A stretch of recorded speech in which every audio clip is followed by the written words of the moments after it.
What is going on, everyone? Welcome back to another video at Blade Show 2022. Today we have Brian of Sharp Bite Design, and we're going to get to know him a little bit better today. I'm sure all you guys are familiar with his designs, but we all know the people are what makes the knife community great. So I'm going to try to give you guys a little bit more of an insight on who Brian is as a person, because that's always a little bit more fun. Oh boy, you're in for trouble. Right, thank you so much for taking the time, man. I really, really appreciate it. Yeah, it's good to be here. You guys are busy. I know you guys sold out yesterday. Yeah, we sold out pretty quick. I came with only a few, 9 customs. Okay. So all daggers, all higher end stuff. Yeah. So they went real quick. Yeah. Then I had maybe 20 production models. And those also they went equally quick. Yeah. But I normally come with a lot more. Just it's been a rough go this year. So, yes, it has. So just happy, you know. Yeah. I'm happy that I got to be here and get to meet a lot of the guys that get them. And oh yes, you know, it's nice. It's always good to be able to meet the end user. Yeah. You know, and you're someone not everyone's like this. A lot of people are super nice, but you're someone who when you come up and when they get to meet you, they get to put the face with the name, and you exceed expectation because you're an awesome guy. You're hilarious, and, and you're just nicer than people expect. I don't know if I try to be, but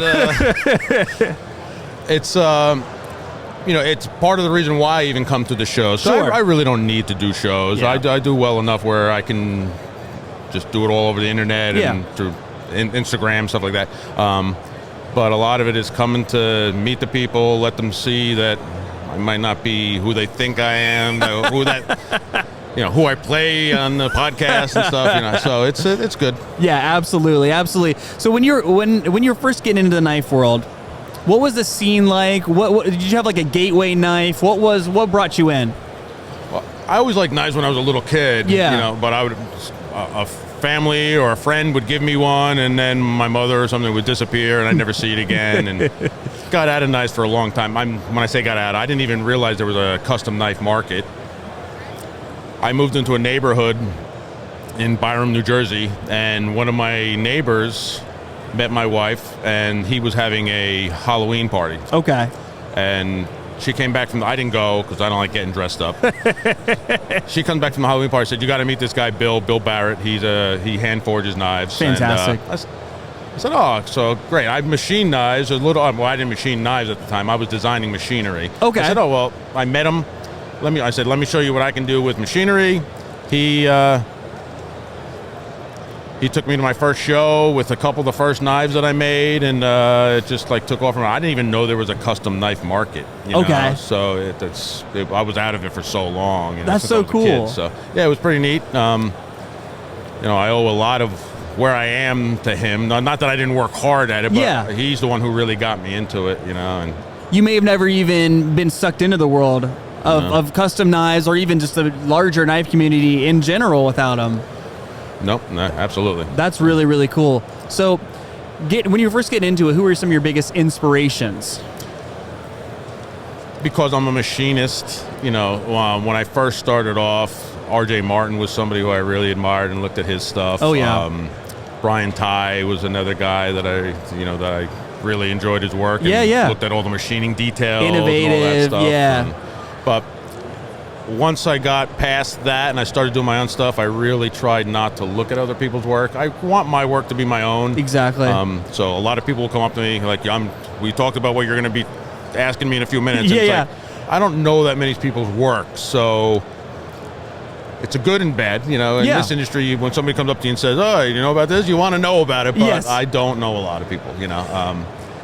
It's You don't want aspects of other people's designs to sneak in there subconsciously. I want to be influenced as little as possible now. That's cool. 'Cause I want to keep my designs myself. Now, when I say that, no matter what you do, there's still attributes that tend to look the same as other people's knives. Sure. So I made one of my models was a chicane, and it had a Persian-shaped blade. It was really wavy shape, and when I started laying it out, I said, "Oh, well, that looks great." And what I do is then I go to my buddy Levon, And I say, does this look like anybody else's knife? You know, because I don't know everybody. He knows everybody. He knows everything. I don't know everybody's knives, and more often than not, he goes, yeah, this looks like this. And part of that is not that people are copying. It's just it's dictated by the shapes. Yeah. You know? So things start to look the same, and it's trying to make it your own. Try to make it not look like so much like theirs, and at the same time, you know, you're always fighting that. It's a constant fight. And you know, there's only so many blade shapes. There's only so many ways to cut a handle. And they've been around for a long time, so you know, everything has been done already, really. But I think that's really cool. You don't hear that very often from people that they say, you know, I like to stay almost isolated in my thought process. You know, that's actually really interesting. Now, I'm sure that there's times where you don't even realize there's something in the back of your mind that kind of... Yeah, you know, and like even something as silly as Riley and I doing a competition to say, okay, who we're going to both draw knives, we'll have people vote on it, see who likes the knife better. We both draw knives, and they look like other people's knives because we love carrying and using other people's knives, so it's going to subconsciously sneak in there. Exactly. Especially when you have 10 minutes to draw it. But probably. So if you weren't making knives, what would you be doing with your life? Working a lot harder than I am. Let me tell you that. It's, you know, for anybody who thinking about it, definitely go out into business on your own if you can, because you don't get rich working for somebody else. Not that I'm getting rich by any means, but and you work hard for the first few years. But I'd still probably be in the machinery designing business. Okay. So I designed and built prototype machinery for a company, and the design end was always what I love to do. So that's I'd be designing something. No matter what I was doing, I'd be there designing something. You would have your hand in something mechanical. Yes, absolutely. You know, so the kind of engineering, design, all of that that obviously impacts the way you lay out your knives. Was that just kind of a natural progression for you then? I would say it was. What was nice about it is, you know, a knife is a lot simpler than some of the machinery and some of the stuff I was working on, but it's a lot more on the artsy end. So I got to use a lot of that artsy part that I really like too. So it definitely had, you know, played a part, no doubt. Are you telling me that the prototype machines that you were designing and producing, they didn't let you use Damascus or Damasteel or anything like that? Most of the time, you can't. They don't even want you trying to fancy up a part. It's especially in R&D. You know, the R&D, it's down and dirty. Let's figure out what we need, and then we'll make it pretty. You know, where it was good, but I like all the aspects.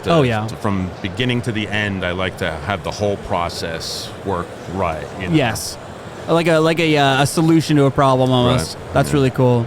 So is there any other EDC items or gear or anything like that you nerd out on outside of the knives? Fishing gear, guns. You know, fishing gear and guns. Fishing is my thing. You know, that's cool. Since I've been making knives, I haven't been able to do it as much as I'd like because I had smaller kids at the time, at the same time. So starting to get back into it now that I'm getting older and have a little more free time. So, but fishing gear, my kayak. If I told you all the stuff I have in my kayak, it's like a bass boat. It's got to, you know, you start off with kayaks because it's easy to get on the water, easy to fish with, easy to get off the water. Now my kayak is so big, so heavy, has so much stuff. It's like I might as well have a bass boat, you know. And I do that with everything. It's like you V8 swapped to Civic, right? And then I like that. That's cool. And there's nothing I own that isn't modified. Everything I get, especially in my hobbies, I always make my own. You know? You're always tinkering, you know, changing things around. Even with guns, I'll make my own compensators and own brackets and parts and stuff. I don't want things that other people have. I want everything to be my own. You know, my own. That's really really cool. And to a fault. Yes. So, you know, to a point where I everything. So when you like your everyday carry knife, are you carrying one of your own custom, something that is completely unique? I used to. Okay. What would happen is I would say if I'm going to carry one of my own customs, I'm carrying it more to show it off. So when people say, "What do you do?" I can give them an example. Sure. So I would make on a little fancier end. Yeah. The problem is every time you do that, somebody goes, "Oh, I'll give you $2,000 for it," and I go, "Oh, new gun." You know? So I typically don't carry my own stuff. Sure. The stuff that I do carry that's my own is usually a production model. Okay. So I have a few production models. And then I carry some other guy's stuff. I really like Adam Purvis. Yeah. Some of his knives I carry. I like. And I have Adam's knife on me now. Fantastic. And then I carry the other knife that I seem to carry most is one of my old little fixed blade designs, or the little ring knife. It's called a Talon. Okay. I carry that because it's just easy, simple. Nope. You know, Adam's a really cool guy. I think the first high-end knife I ever bought, it was like the first knife that was over $300, was that original Xerx with the cool milling pattern. Yeah. Mine had a purple pivot collar and a Damascus clip on it. And that was like my first high-end knife. He makes some nice stuff. He does. What I do like about his work is the blade to handle ratios are always really good. Oh, so it's almost 1 to 1. Nothing makes me more aggravated than a nice big fat handle and you pop open this little blade on it. You know, his always has a nice sized blade inside the little handle. Oh, and it's that's kind of my mind-blowing. design language too. I like to have the blade handle ratio as close as possible. I also like to have as much blade inside the frame as possible. Yes. You know, I don't want a knife folded up and still have it this wide. Exactly. I want it to be a nice, thin, concealed piece. Exactly. So, Brian, what's something that you feel is underrated in the knife community, whether it's a steel, a handle material, a methodology, something like that? What do you think is underrated right now? It's starting to change now, but I think the machine knives were for a long time are poo-pooed upon. You know, people didn't realize that, you know, it's its own art form, it's its own unique challenges. It is, and it's just different. It's, you know, for a long time, if you didn't use a hammer, if you don't use a 72x72 grinder, you know, the bevels have to be ground. Yes. Most of my customs are. 99% of my customs even are machined. Yeah. Not 10 minutes ago, a guy was talking about that. Talking about how machine blades are no good. You know, it's just a different way to getting there. Yeah. What do you mean no good? You know, it's just subjective. Because, you know, they feel like machinists don't put their time in. It's a different way to do things, and it's starting to change though. A lot more people seeing the advantages of doing CNC made stuff.